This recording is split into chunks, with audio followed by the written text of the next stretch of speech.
नमस्कार मित्रांनो, आपल्या सर्वांचं पीके किचनमध्ये खूप खूप असं मनपूर्वक हार्दिक स्वागत। तर आज आपण बऱ्याच दिवसानंतर रेसिपीला सुरुवात केली। आज आपण बनवणार आहोत आलू पराठे म्हणजेच बटाट्याचे पराठे। चला तर मग वेळ न घालता रेसिपीला करूया सुरुवात।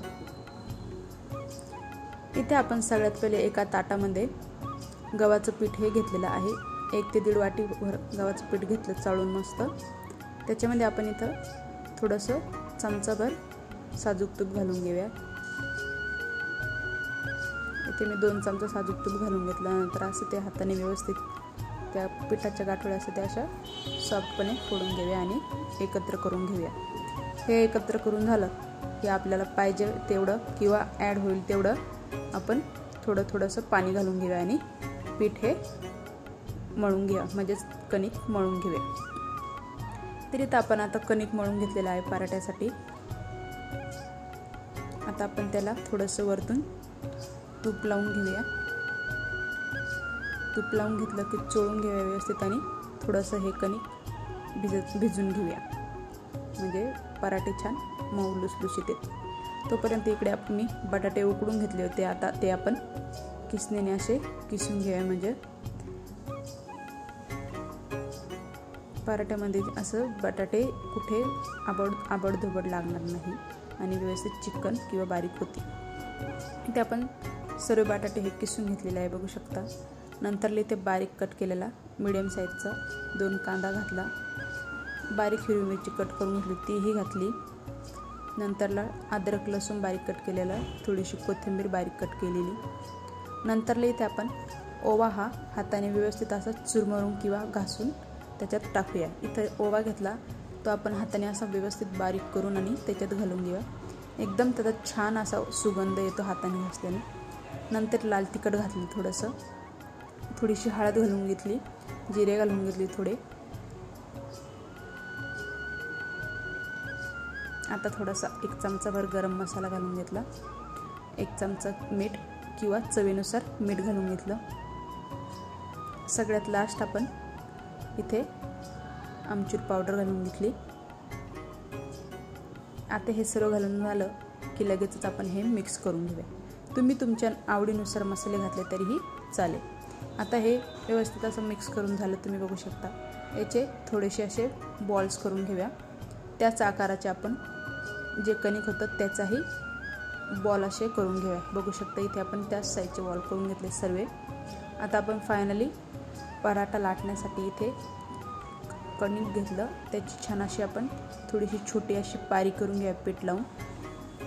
इथं आपण थोडी अशी छोटीशी पारी करून घेतली, त्याच्यावरती थोडंसं तूप घालून घेऊया आणि ते असं छान व्यवस्थित पसरून घेऊया। इथं तूप घालून घेतलं, ते थोडं छान पसरून घेतलं, थोडंसं आपलं सुकं पीठ घालून घ्यावं गव्हाचं। आता नंतरला आपण याच्यामध्ये तो स्टफिंग केलं होतं ते घालून घेऊया। आता तुम्ही बघू शकता, ह्या मी जसं दाखवलं तसं आपण प्रोसेस करूया, म्हणजेच ते बंद करूयात। त्याच्यावरचं जे उरलेलं पीठ असतं ते देखील आपण काढून घेऊया आणि व्यवस्थित असं पुश करून ते बंद करून घेऊया। अशा पद्धतीने आपण केलं। नंतर पीठ लावून घेतलं गव्हाचं, आता आपण हे लाटून घेऊया। लाटत असताना आपण कुठेही म्हणजे आपण म्हणतो ना जाड किंवा पातळ, कुठेही जाड किंवा पातळ नाही, एकसारखं असं लाटून घेतलं, तुम्ही बघू शकता।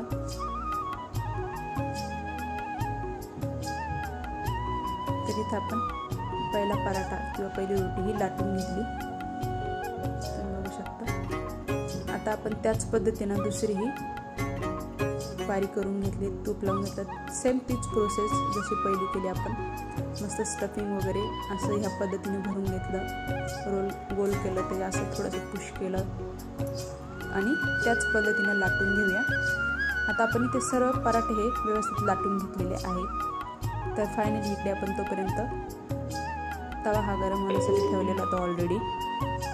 इथं पराठा टाकून घेतला तव्यावरती, थोडंसं आजूबाजूला तूप घालून घेतलं, थोडंसं वरती तूप घालून घेतलं, तुम्ही बघू शकता। आता वरतून थोड्याशा अशा बॉल्स आलेल्या आहेत, ते आता आपण त्याची बाजू पलटून घेऊया। इथे आपण आता बाजू पलटून घेतो, तुम्ही बघू शकता। आणि व्यवस्थित असं मीडियम गॅसवरती आपण पराठे भाजून घेऊया।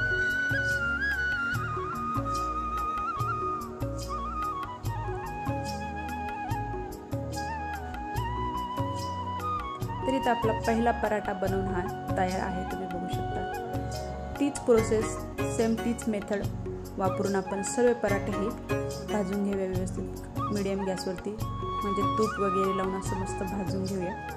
तुम्ही पण ही रेसिपी नक्की ट्राय करून बघा। अशाच नवनवीन व्हिडिओ बघण्यासाठी चॅनलला नक्की सबस्क्राईब करायला विसरू नका। तरी ते आपले फायनली सर्व पराठे हे रेडी झालेले आहे, म्हणजेच बनवून झालेले आहे। ते आता आपण सर्व करूया, म्हणजेच खायला घेऊया। इथे मी एक डिश ठेवून घेतली, त्याच्यावरती आता आपण पराठे ठेवून घेऊया। तुम्ही बघू शकता मस्त पराठ्याला असं तूप सुटलेलं आहे। आता आपण थोडंसं वरतून, तर इथे मी तुम्हाला दाखवते पराठ्याची स्टफिंग ही अगदी कडाच्या काठापर्यंत व्यवस्थित लागल्या गेलेली आहे, म्हणजेच बटाट्याची चटणी ही व्यवस्थित सर्व पराठ्यामध्ये लागलेली आहे। तर अशाच नवनवीन व्हिडिओ बघण्यासाठी पीके किचन चॅनलला जाऊन नक्की सबस्क्राईब करायला विसरू नका। चला तर मग भेटूया एका अशाच नवीन रेसिपीसोबत, तोपर्यंत धन्यवाद।